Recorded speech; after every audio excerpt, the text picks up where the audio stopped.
Itu yang dirahasia cuman penginapan-penginapan atau wisma-wisma yang kelas bawah, kelas melati atau kos-kosan. Tapi yang hotel-hotel yang agak besar itu tidak. Padahal justru di sana lah yang banyak terjadi prostitusi. Kan tidak mungkin terjadi prostitusi kalau tidak ada transaksi kedua belah pihak. Harusnya pelanggannya juga dong di situ. Tapi kadang-kadang pelanggannya lepas, pekerja seksnya yang diuber-uber sama petugas.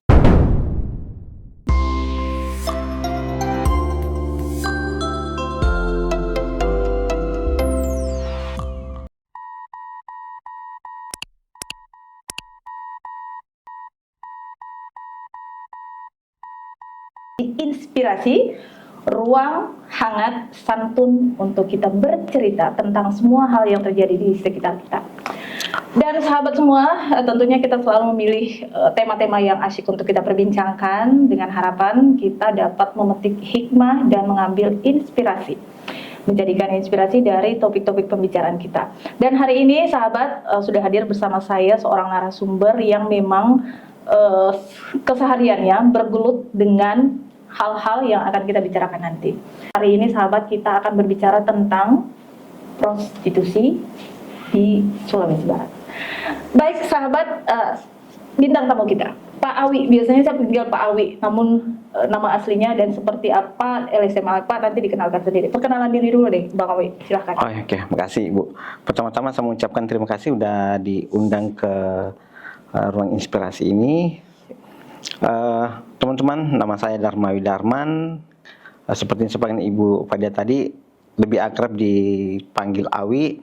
Kebetulan keseharian saya ini bekerja di program narkotika dan HIV/AIDS di Sulawesi Barat, di salah satu yayasan namanya Yayasan Amanat Muda. Oke, jadi memang kalau kita berbicara tentang prostitusi jangan salah, memang narasumbernya berkutat dengan itu setiap hari.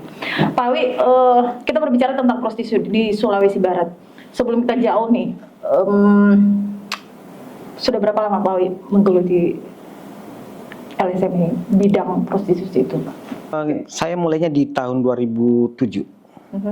Jadi sudah hampir sekitar 15-an tahun lah. 15 tahun. Pak Awi, kalau untuk Sulawesi Barat yang Pak Awi lihat, bagaimana perkembangan prostitusi yang ada di sini? Cukup mengkhawatirkan sih sebenarnya Bu, karena dari tahun ke tahun jumlahnya makin banyak. Apalagi dengan adanya aplikasi hijau itu ya, jumlah pekerja seks di Sulawesi Barat itu sangat meningkat.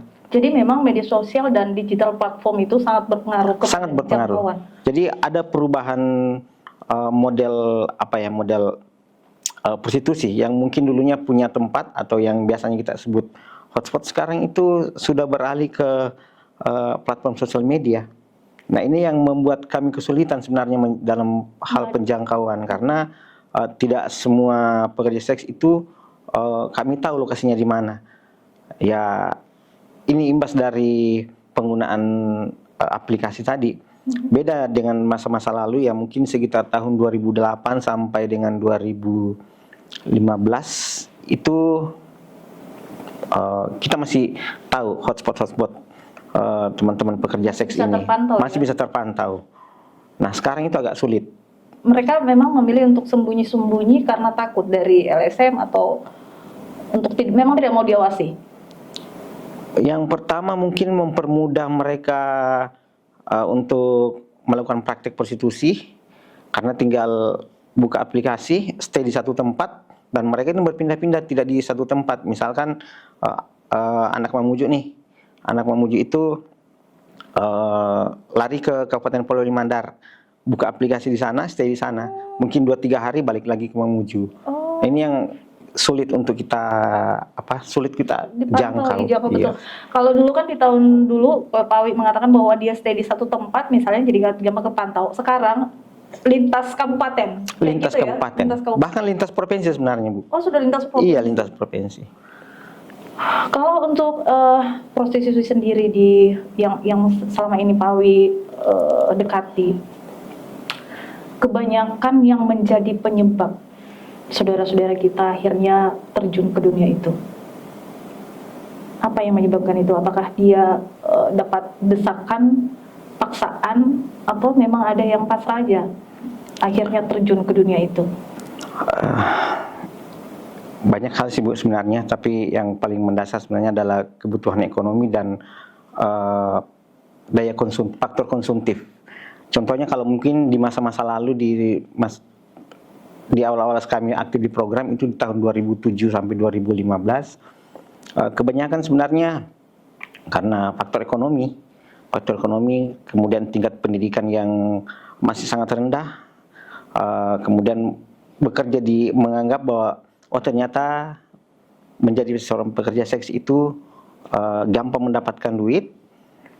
Kemudian mereka sudah merasa nyaman di situ, akhirnya agak sulit untuk keluar. Padahal ya mungkin masih bisa bekerja di hal-hal yang tempat lain. Nah, berbeda dengan yang sekarang karena mungkin gaya hidup banyak di antara remaja-remaja kita, bahkan perempuan-perempuan pekerja seks ini yang pengen punya materi mungkin pengen punya handphone yang lagi tren, akhirnya ya hal yang paling mudah untuk mendapatkan itu ya keinginan yang tinggi, dengan jual diri rendah. Iya.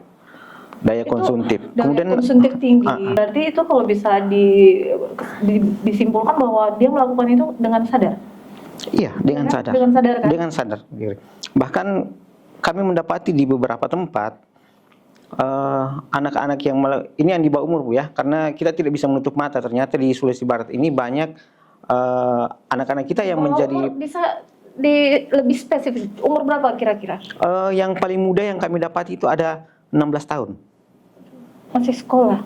Tidak sekolah, putus sekolah. Usia sekolah tapi tidak sekolah? Iya, putus sekolah. Dan ternyata mereka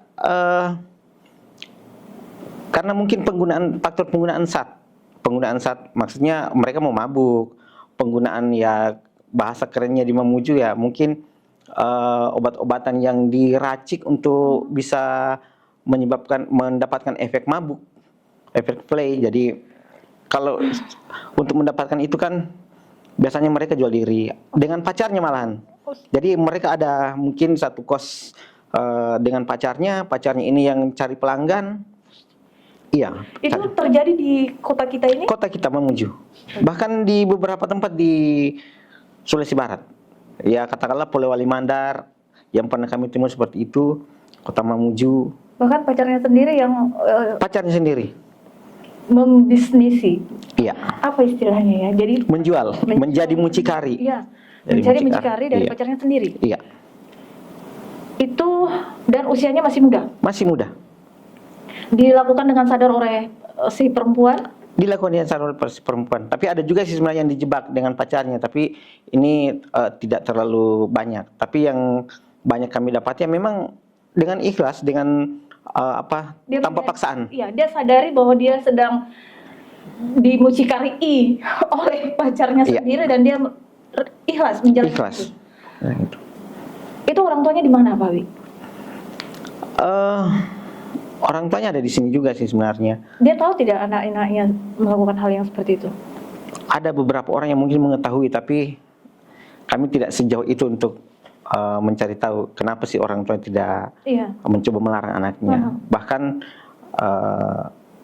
ada beberapa kasus yang kami temui ya orang tuanya acuh-acuh saja karena sudah dianggap ini anak memang sudah tidak bisa dilarang. Pernah ada Pak Awi dapatkan kasus seperti itu? Pernah. Orang tuanya justru tidak mau tahu sama sekali? Tidak tahu. Justru orang tuanya menyalahkan orang lain. Itu gara-gara si ini, si A, si B yang bawa anak saya tidak seperti itu. Jadi terkadang ada pembelaan dari orang tua itu yang pernah kami dapati juga. Astagfirullahaladzim. Ya sahabat, ini baru awal. Saya terus terang entah karena kita perempuan atau ibu, saya tisu dulu. Sangat ini ya, kenapa semisal sudah disampaikan bahwa anaknya saat ini menjadi korban, bisa dikatakan korban ya, karena ada mucikari yang mencarikan bisnis itu. Tetapi ibunya justru seolah-olah tidak mau tahu. Keluarganya? Ibu atau bapaknya? Atau dia merasa malu, sudah merasa malu. Tapi sebenarnya tidak boleh ya. Maksud saya begini, sebagai orang tua yang memang punya tanggung jawab di sini, apalagi anak masih belia ya, masih belum berusia sampai 20 tahun kan, masih di bawah umur. Saya rasa orang tua itu wajib, seperti apapun kondisi anak, orang tua wajib mendampingi anaknya, ya kan?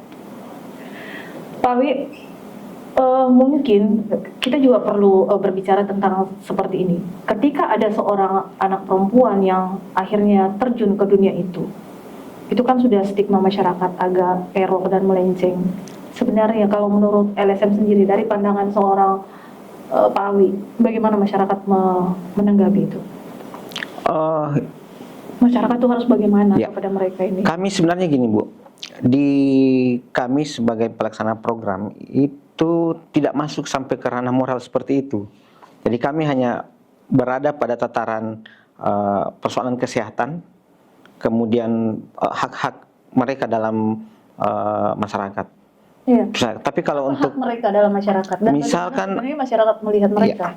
misalkan akses kesehatan, tapi sebenarnya berimbas juga sih Bu sebenarnya. Misalkan ada teman-teman pekerja seks yang mau mengakses kesehatan, itu pasti mendapat stigma dan diskriminasi di layanan di lingkungan pelayanan itu. Bukan cuma kesehatan, semua pelayanan publik. Apalagi kalau misalkan ketahuan, oh itu kerja misalkan kita ada di salah satu tempat hiburan malam, itu pasti digunjing di situ. Bahkan petugas-petugas layanan pun itu kadang-kadang membuat stigma kepada mereka. Dan sebenarnya teman-teman pekerja seks ini menyadari bahwa kami ini dianggap orang tidak benar. Tapi ya mereka sudah ada di situ. Untuk keluar dari situ butuh proses yang panjang. Tidak serta-merta begitu kita dampingi, kita kasih pencerahan misalkan siraman rohani seperti yang dilakukan beberapa instansi, kemudian mereka menganggap bahwa ini mereka sudah bisa keluar dari situ. Tidak semudah itu. Ya, oke. Jadi pertanyaan selanjutnya itu yang ingin saya tanyakan juga. Selaku dari LSM yang melakukan pendampingan kepada mereka, kemudian melakukan pengawasan barangkali kepada teman-teman pekerja seks ini. Maaf ya, nggak apa-apa ya bilang pekerja seks ya? Iya, pekerja seks perempuan. Apa solusi-solusi yang sebenarnya bisa diberikan kepada mereka? Di awal tadi sudah Pak Awi sampaikan bahwa ada beberapa teman-teman dari sana dan memang kayaknya agak berat untuk meninggalkan pekerjaan ini. Kayaknya mereka stay di situ. Sebenarnya bagaimana ke depan solusi untuk itu? Ini agak berat sih sebenarnya Bu, karena seperti yang saya katakan tadi, kita butuh proses yang panjang. Pendampingannya mungkin ya kita masuknya dulu mungkin dari segi kesehatannya dulu. Dari segi kesehatan, kemudian kita lakukan pendampingan psikososialnya. Nanti ya di situ kita lihat sebenarnya apa sih kebutuhannya teman-teman pekerja seks ini. Iya. Nanti kita coba urai, kita lihat, oh kebutuhannya seperti ini. Misalkan teman pekerja seks ini sudah pengen untuk berhenti dari situ, kemudian minta untuk saya pengen punya keterampilan nih, misalkan keterampilan pengen make up, nail art misalkan, ya sudah kita coba fasilitasi ke instansi pemerintah. Kalau memang di instansi pemerintah ini ada lowongan untuk itu, memberikan bantuan usaha misalkan. Selama ini ada yang dilakukan ke arah sana? Ada di beberapa tahun kemarin, sebelumnya itu di sekitar tahun 2022 kami pernah mencoba untuk memberikan bantuan namanya usaha ekonomi produktif kepada pekerja seks. Jadi teman-teman yang memang teman-teman pekerja seks yang memang sudah pengen keluar dari zona itu. Kita berikan keterampilan dulu, kemudian pendampingan bagaimana manajemen usaha. Ada berapa orang itu yang tempo hari yang pengen out? Belum sampai di 20-an, Bu. Oh. Dari sekian banyak belum sampai 20 kita. Sebenarnya berapa banyak? Pak Awi punya data tidak di Sulawesi Barat? Kalau yang terdata. Ya, kalau data sebaran terakhir kami kemarin itu per Maret 2025, Bu ya. Maret 2025 itu jumlahnya dari 6 kabupaten itu sekitar angka kisaran 700-an. Ini yang mampu kami data, Bu ya. Yang terdata ya? Iya, yang maksudnya yang mengakui dirinya bahwa iya, yang pernah melakukan atau melakukan transaksi seksual, menjalankan prostitusi, baik itu yang stay di satu tempat ataupun online, Yang mobile. sejak 3 bulan terakhir. Itu data kami. Berapa tadi? Sejak 3 bulan terakhir. Jadi misalkan 700 orang. itu 700 orang, 700 lebih. Yang terbanyak itu Kabupaten Mamuju, kemudian Mamuju Tengah. Itu maaf ya, itu lokal ya, maksudnya orang kita di Sulawesi Barat, atau ada yang datang dari? Ada yang datang, ada yang lokalan Sulawesi Barat. Jadi kadang-kadang anak-anak dari Kabupaten Polewali Mandar itu datang, mereka ke Mamuju atau ke Majene. Begitupun anak Mamuju buka aplikasinya atau Ke kabupaten lain. kabupaten Tapi kalau lain. dari kabupaten, dari provinsi lain yang masuk ada. ke sini? Dari Makassar, dari seberang juga, bahkan di Kabupaten Pasangkayu dan Mamuju Tengah itu ada yang dari Palu. Dari Palu. Dari Palu. Oke, semakin berat sahabat, kita akan masuk ke perbincangan yang lebih berat. Dari 700 orang yang terdata, itu sudah pernah cek kesehatan? 80% tidak mencek kesehatan. Karena pertanyaan saya selanjutnya adalah yang terdeteksi penyakit kelamin atau HIV misalnya. Ini tugas berat sebenarnya Bu, karena untuk layanan kesehatan infeksi menular seksual itu tidak lagi mobile seperti masa-masa kami di program HIV waktu tahun 2010. Kita mobile. Untuk saat ini itu tidak, agak sedikit layanan mobilenya. Kenapa berubah? Saya kurang paham juga Bu dengan apa yang dilakukan oleh teman-teman di Dinas Kesehatan. Karena selepas saya jadi pengelola program di Komisi Pengelola di tahun 2010 itu ada perubahan program sebenarnya. Dulu kita ada namanya PMTS, pencegahan melalui transmisi seksual. Sekarang saya kurang paham apakah teman-teman di layanan itu masih melakukan hal serupa yang pernah kami lakukan atau tidak. Tapi data terakhir yang kami dapatkan, ternyata hampir 90% pekerja seks yang ada di Sulawesi Barat ini enggan menggunakan kondom saat melakukan hubungan seks dengan pelanggannya. Enggan menggunakan kondom dan tidak rutin melakukan cek kesehatan. Tidak rutin, karena dianggap tidak penting. Tidak rutin. Ini yang cukup mengkhawatirkan sebenarnya, Pak. Karena ada beberapa tempat yang kami coba datangi, kita buka FGD di situ. Kenapa sih tidak menggunakan kondom? Ternyata yang pertama itu distribusi kondomnya tidak ada. Distribusi kondom. Kalaupun bisa didapatkan. Iya, walaupun misalkan mudah didapatkan seperti di minimarket, tapi tingkat pengetahuan mereka untuk menggunakan kondom itu masih sangat rendah.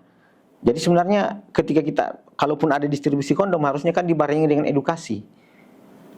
Mengapa tidak? Sebenarnya begini, siapa yang mempunyai tugas dan tanggung jawab untuk memberikan edukasi dan pendidikan dan memberikan pemahaman kepada teman-teman pekerja seks komersial ini? Pemerintah kah, LSM kah, atau? Ini yang jadi persoalan juga, Bu. Karena paradigma kita, persepsi kita tentang prostitusi itu pasti melanggar hukum, norma dan kesusilaan. Nah, tapi kan sudah ada di depan mata kan? Ada di depan mata, memang kita tidak bisa menutup mata. Dan jadi persoalan lagi-lagi kalau misalkan kita memberikan itu kepada pemerintah pasti mengatakan itu harus dihilangkan, dibasmi dan sebagainya. Sudah pernah dicoba dikomunikasikan? Dulu kami seperti itu. Jadi di masa-masa kami menjalankan program tahun 2010 sampai 2015 memang kami distribusi kondom dan Pak Wi distribusi kondomnya dari mana? Kondomnya memang dari program, dari NGO, bahkan dulu kita kerjasama dengan Dinas Kesehatan dan BKKBN. Oke, jadi ada dari Dinas Kesehatan dan BKKBN. Jadi Pak Wi mendistribusikan itu dengan teman-teman. Oke, selanjutnya saat ini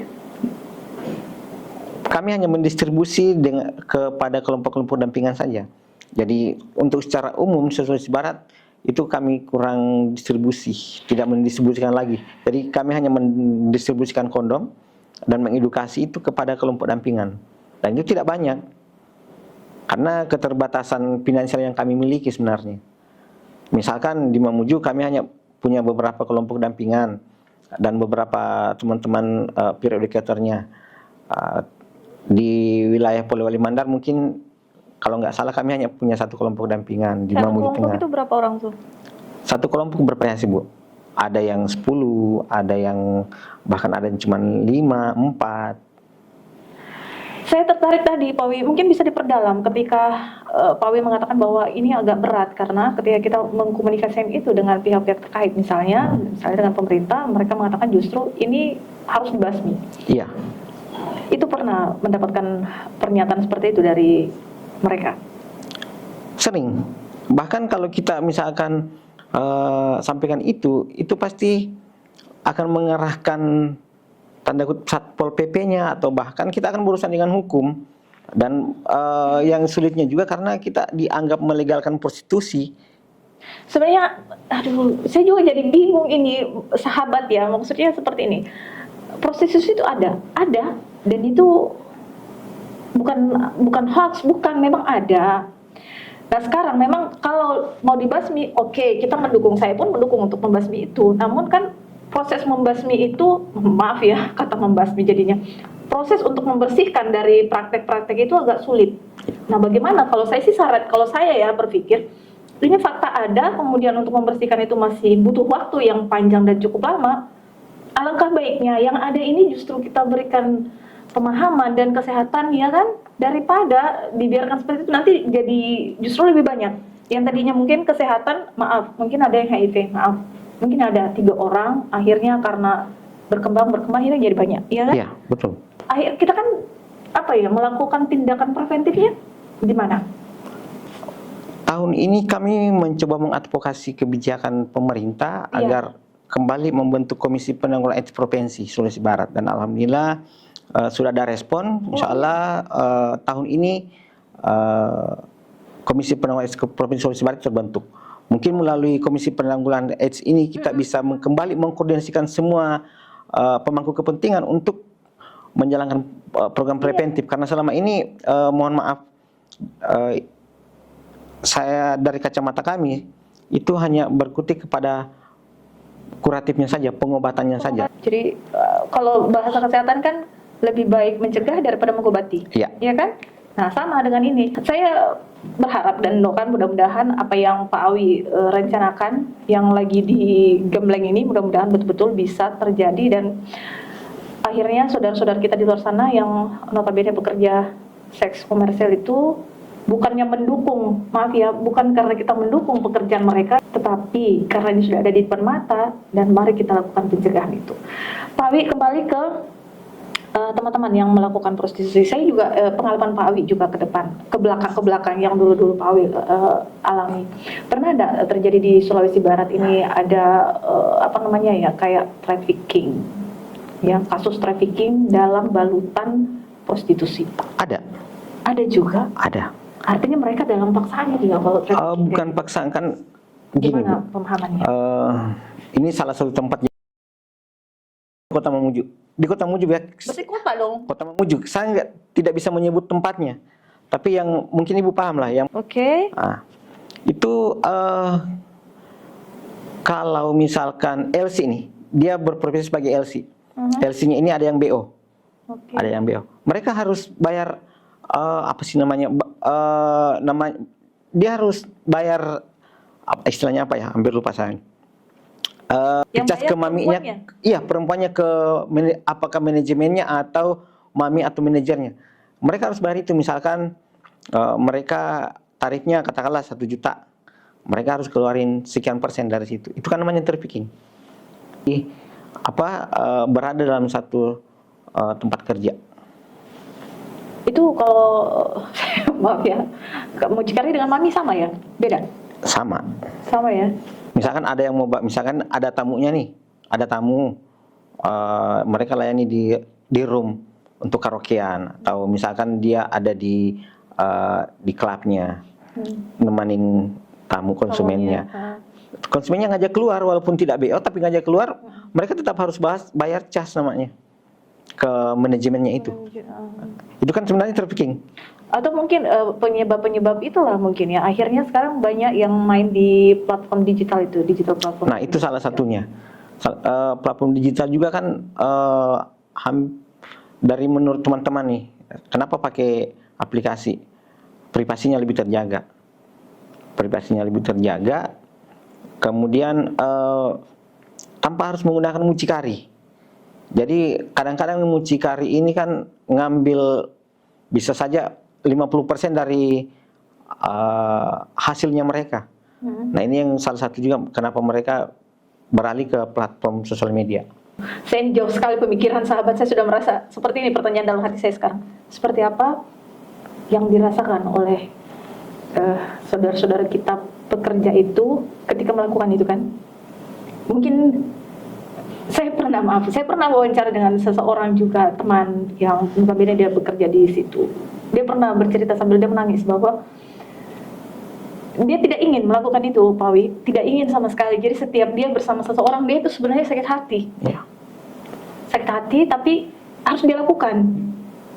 Tapi ya sama, itu dia orang datang juga, dia bukan orang dari dia orang datang dan orang tuanya tidak tahu. Jadi memang kita ini perempuan sangat besar, kita punya permasalahannya sangat kompleks. Ya, seperti itulah. Oke, Pak Wi, untuk sahabat semisal, ada nggak pernah orang, kan biasa ada teman saya yang pernah perempuan itu curhat ke saya. Kalau ke Pak Wi, beberapa orang pernah curhat cerita, Pak Wi saya gini-gini apa? Hampir setiap saat. Itu kedekatan Pak Wi dengan saudara-saudara kita itu yang PSK itu dekat ya? Sangat dekat. Jadi memang diambil hatinya ya, karena kan Iya, mereka sangat tertutup sebenarnya. Iya, kami membangun trust, membangun kepercayaan dengan mereka. Yang sulit ketika misalkan salah satu instansi pemerintah masuk ke situ, yang sulitnya karena mereka tidak percaya dengan instansi pemerintah ini. Oh, iya. Misalkan katakanlah dinas sosial yang turun nih, itu mereka nggak percaya karena ujung-ujungnya kalau ketahuan dinas sosial atau ketahuan satpol pp, mereka bisa dirazia. Oh. Nah, seperti itu. Jadi memang masih sering terjadi razia-razia itu? Masih sering. Ini konsep razia itu di kosan, di tempat hiburan malam atau gimana? Nah, ini yang sering saya kritisi juga, Bu. Kadang-kadang misalkan menjelang Ramadan nih, itu ada operasi apa sih namanya? Operasi penyakit masyarakat, katakanlah seperti itu yang di media-media penyakit masyarakat. Itu yang dirazia cuman penginapan-penginapan atau wisma-wisma yang kelas bawah, kelas melati atau kos-kosan. Tapi yang hotel-hotel yang agak di atas katakanlah bintang 2 dan yang besar itu tidak. Padahal justru di sana lah yang banyak terjadi prostitusi. Ini fakta. Iya, itu fakta. Yang Pak Wi lihat bahwa kalau ada penyakit masyarakat itu sasarannya ke bawah, di atas tidak. Padahal yang paling banyak terjadi transaksi seks itu ya di hotel-hotel mewah. Ya mungkin banyak juga di wisma-wisma, tapi kan di hotel mewah tidak tersentuh. Sebenarnya menurut Pak Wi keadilan itu ya sentuh bawah, sentuh atas juga. Iya. Semua. Dan yang paling miris menurut saya adalah ketika misalkan terjaring atau ada yang ketangkap prostitusi, mereka dikriminalkan perempuannya. Kan tidak mungkin Bu terjadi prostitusi kalau tidak ada transaksi kedua belah pihak. Persetujuan. Harusnya pelanggannya juga di situ. Tapi kadang-kadang pelanggannya lepas. Pekerja seksnya yang diuber-uber sama petugas. Mohon maaf nih petugas nih, karena ini yang terjadi. Gitu. Makanya salah satu program melakukan pendampingan di situ, Bu, tentang hak-hak mereka. Jadi hak mereka dalam hukum, kesehatan, catatan sipil, itu yang kami dampingi. Ya, ini justru saya tertarik lagi. Apa hak mereka sebenarnya? Ya, sama dengan kita, Bu, hak mendapatkan pelayanan kesehatan yang sama setara dengan kita, pelayanan hukum. Dalam apakah mereka punya hak untuk menjalankan usaha mereka sebagai pekerjaan mereka? Kalau di undang-undang kita tidak pernah mengizinkan itu, Bu. Tidak pernah mengizinkan itu, tetap ilegal lah. Tetap ilegal. Tetap ilegal. Jadi makanya kalau diuber-uber ya wajar lah, Wajar, ya. karena memang mereka melanggar. Ya, Saya jadi bingung, saya jadi bingung. Mereka pekerjaan mereka tidak diatur dalam undang-undang, tidak diperbolehkan. tidak diperbolehkan. Artinya mereka ketika diuber-uber sama petugas wajar. Nah, memang wajar untuk diputihkan, dibersihkan. Dibersihkan, tapi yang jadi persoalan kadang-kadang hanya pekerja seksnya ini yang dikriminalkan. Lalu bagaimana dengan pelanggannya? Kan tidak akan mungkin terjadi transaksi seks ketika tidak ada pelanggan. Ini sama Bu, misalkan kita mau jualan baju tapi nggak ada yang membeli. Tapi kalau misalkan ada yang beli pasti ada yang menyediakan. Sedangkan yang membeli ini sudah tahu ini barang yang dilarang. Ilegal. Iya. Sama-sama ilegal. Harusnya dua-duanya Bu, harusnya dua-duanya kena. Tapi yang terkadang ya yang menggunakan ini, pelanggan ini justru lepas dari jerat hukum. Nah kalau semisal bapak-bapak petugas sudah melakukan tugasnya, kemudian sahabat teman-teman kita yang pelaku ini PSK itu dijaring, kemudian apa? Dikembalikan ke orang tua masing-masing kah? Ke daerah masing-masing? Biasanya dikembalikan ke orang tua dan kemudian ada pendampingan dari biasanya dari instansi terkait. Tapi pendampingannya pun itu pernah ada kasus Bu ya, beberapa tahun lalu itu anak, prostitusi anak, dia masih di bawah umur. Kemudian didampingi oleh petugas pendamping dari instansi terkait. Saya tanya pendampingannya modelnya seperti apa? Cuma dikasih sembako. Jadi dianggap bahwa prostitusi itu kalau sudah dikasih sembako selesai. Jadi solusinya adalah kasih sembako, kasih bantuan sembako, selesai. Kan bukan seperti itu harusnya Bu. Nah yang ini yang saya miris juga dari kita di Sulawesi Barat ini ada namanya UPTD miliknya di. Saya agak kurang paham juga apa sih yang mereka lakukan. Itu kan sebenarnya tempat untuk rehabilitasi pekerja seks yang untuk mengembalikan keberfungsian sosialnya mereka. Tapi saya lihat kegiatannya dari tahun ke tahun hanya kegiatan 3 hari, kemudian pesertanya itu saja dari tahun ke tahun dianggap sudah bisa menyelesaikan masalah. Harusnya kan mereka punya lebih sedikit inovasi program.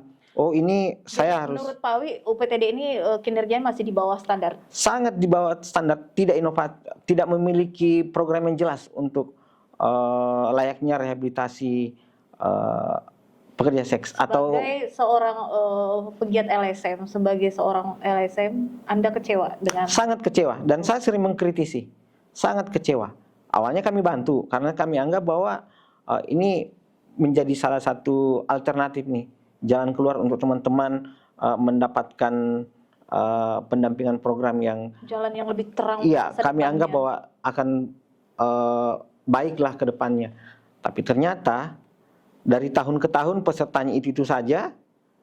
Kemudian yang kedua model kegiatannya pun sangat tidak jelas. Okay. Sangat tidak jelas. Pertemuannya dua hari, dikasih materi yang entah materinya dari entah berantah mungkin, itu sudah dianggap menyelesaikan masalah.